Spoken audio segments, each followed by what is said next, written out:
What's up, all my Ewoks, droids, and tribbles? It's Anna, also known as that Star Wars girl, and today I'm going to be talking about Star Trek Picard, but specifically I'm going to be focusing on Seven of Nine.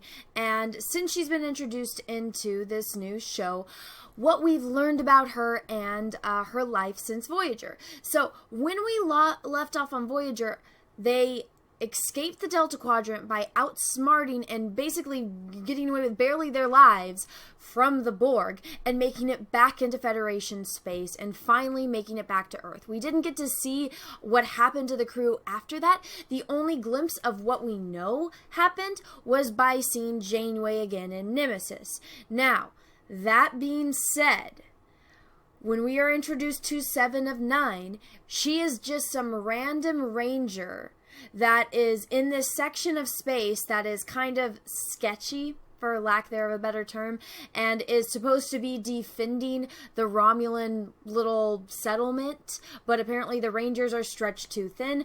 But in this last episode, they mentioned, or Rios specifically mentioned, how she's the one that's notorious, like the most notorious one of the Rangers. And what we saw in episode 5 was the beginning of the episode. You see Egypt, who is played by a brand new actor, getting, his eye pulled out. They're trying to harvest him for his Borg technology, and Seven goes in and tries to save him. You see different pieces of different Borg hanging up, on their little creepy scientist little scaffolds, and Seven tries to save Egypt, but he dies, or she has to kill him, so he dies.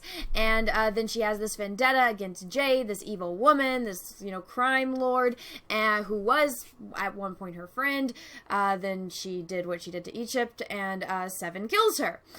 So what we've learned about Seven is that after Voyager, she, making it back to the Beta Quadrant, instead of, going and finding her family, she didn't join Starfleet. For whatever reason, she didn't stay by Janeway's side. She gave up on her relationship with Chakotay. The Doctor is nowhere to be found. We don't know what happened to Paris or B'Elanna or Harry, or Tuvok for that matter.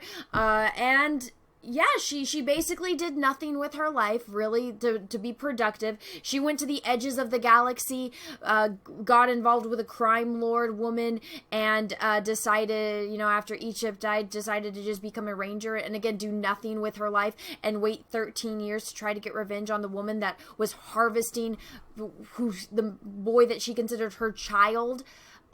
She did nothing for 13 years, except range this section of the space and not do her job very well, considering, the dump that the Romulan outpost was. You're really saying that Seven of Nine, one of the only ones that has been de-assimilated from the Borg, and we know from the first episode of Picard that everyone in the galaxy, or at least this quadrant of the galaxy, are interested in Borg technology and are interested in de-assimilating people from the Borg and, putting them through rehab to, get back and, become one with society again and regain their individuality.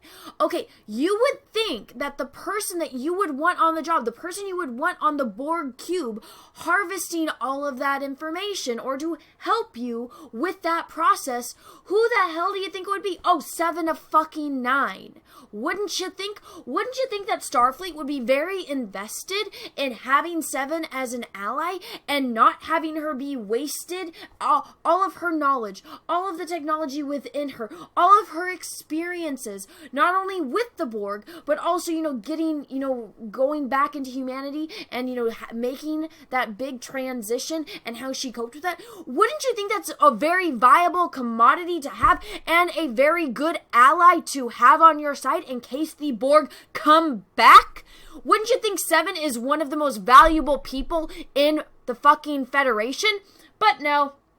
Apparently they don't care about her. Apparently she's just some nobody now that's just off doing her own thing. You wouldn't think that they would keep tabs on her, that the Federation would probably be kissing her ass to try to get her to be on their side to help her. And I know, from what I know of Seven, because, I actually watched the show, so it was actually a pretty big part of my life.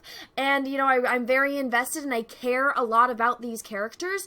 So wouldn't you think that Seven of fucking Nine, from what anyone that's actually watched it saw, that, she's a good person and she has morals, that she would feel not only obligated, but, not obligated in a bad way, but she would feel this, debt of gratitude to help the Federation in any way, shape, or possible.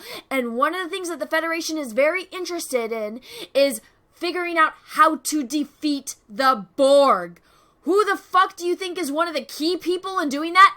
Oh, guess what? 7 of fucking 9. So you're telling me that the entire, Federation is okay with 7 of 9 going off and doing nothing for 13 fucking years, or being a ranger that is notorious for her job, even though it's been proven that the rangers aren't doing their job?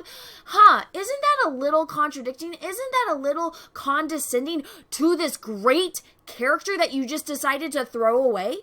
I would understand if she was off on some top secret mission infiltrating the Romulans, and she's on the Borg cube and she's the one that's in charge of the project. We've already seen that Hugh came back. Why don't we get to see Seven and Hugh? Hugh obviously is an idiot, or they've shown him as an idiot, because Soji knows more about him, even though he's been with the project from the beginning. He's the one this is his project. But Soji, the chick that's only been there for a little bit, oh my god, Soji knows everything. Soji knows who this Romulan lady is. She knows about the ship. She knows about everything. She's the one that can get Ramda to talk to her. Hugh can't do it because Hugh's a man. Hugh's a white man. Hugh is bad. Hugh is dumb. Women are good. Women are the greatest. So if that's the logic that they have shown in the show, why wouldn't they have Seven go to the Borg cube, be in charge of it, be the one that's spying for the Federation? She's the Federation mole that's working in Romulan space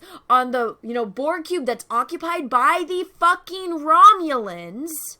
And the Romulans are actually, it looks like they're okay with having humans there. Obviously, they're fine with Soji being there. They're fine with other humans being there. So, and they already have Hugh there. Wouldn't it make sense to have Seven and Hugh working together, two main characters in the Star Trek universe that were once Borg, that are now, not Borg. They've been de-assimilated and trying to bring, help out with the Romulans and their rehab, and also trying to find the secrets of the Borg. Wouldn't you think you'd want someone like that to be doing it? But no, they just wasted Seven's character. I get it. She lost Egypt. That's a huge fucking blow. That's gotta hurt fucking bad. But Seven is not the kind of person that just sits back and lets things happen and goes and cries in a corner.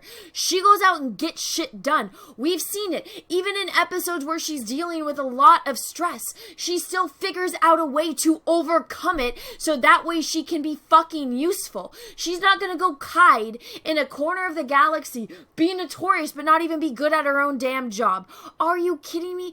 And it's like, okay, you show her in 2 episodes so far. You made her, kind of be a throwaway character in, the end, the big thing. Ooh, Seven shows up at the end, last 10 seconds of this episode.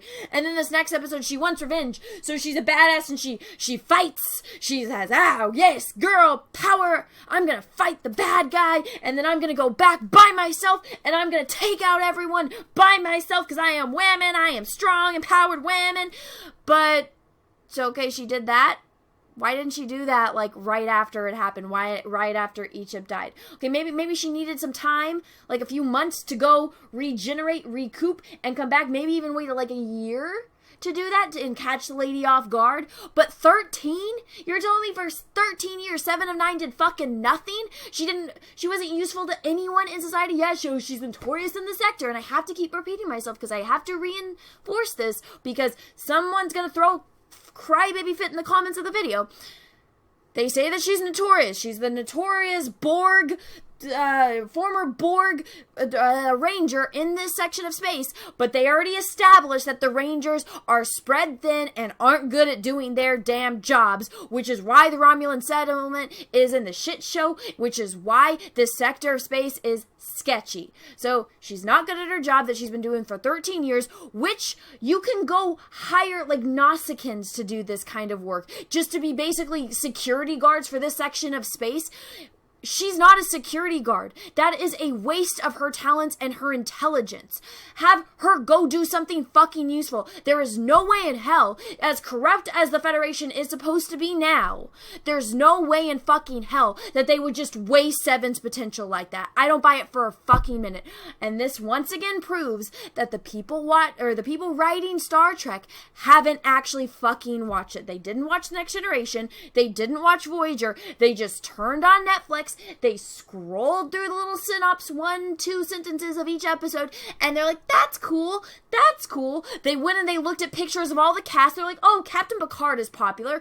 Oh, 7 of 9 is popular. Oh, guess what? These actors are still alive, and they probably will still do it. Let's send out a memo to all the actors. We'll see who comes back. Yes, we'll pick the popular actors, the most popular and the most, the characters that people like from that list, and we'll incorporate them into our show. It's fucking bullshit. It's disrespectful to the characters, and it's sure as hell disrespectful to 7 of fucking 9.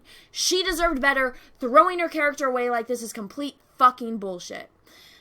And that being said, everyone, I hope you enjoyed this video. If you did, go and give it a thumbs up. If you didn't, that's okay too. If you haven't already, please subscribe to my channel. Make sure you click the little bell. That way you get notifications when I do other videos and live streams. And let me know what you think in the comments below. I already am prepared for the crybabies. Smallest violin in the world for you and your problems. But anyone with common sense can see that this is a huge issue and that they threw away 7 of 9's character. And they're just trying to bring her back for popularity and nostalgia. And because women, we need strong, empowered women. So anyways, guys, let me know what you think about that in the comments below. And until next time, everyone, have a great rest of your day. And may the Force be with you, because we are really, really, really going to need it. Bye, everyone. What's up, everyone? It's Anna, also known as That Star Wars Girl, and I have an Etsy store, so if you've ever wanted to own a print of my artwork, this is the place to go. As you can see, I have a lot of recognizable characters, from horror films to heroes to Star Wars characters. Some of the notable characters I have on here are Darth Vader, which I did a couple live streams painting, so you can own a print of this painting. I also have Luke Skywalker, the Binary Sunset version, one of my favorite scenes in the original New Hope movie. I have Darth Maul, which Ray Parks himself actually complimented me on Instagram. And then last but certainly not least, Ahsoka Tano. So if you want to own any of these prints, go right on over to my Etsy store. Again, that's the Art of Anna, That Star Wars Girl, or TSWG for short. Thank you, everyone, and have a great rest of your day. What's up, everyone? I have a P.O. box, so if you want to send me some mail, go ahead and send it to Anna, That Star Wars Girl, or TSWG for short, at P.O. Box number 28171, Santa Ana, California, 927998171. Have a great day, everyone. Thank you so much.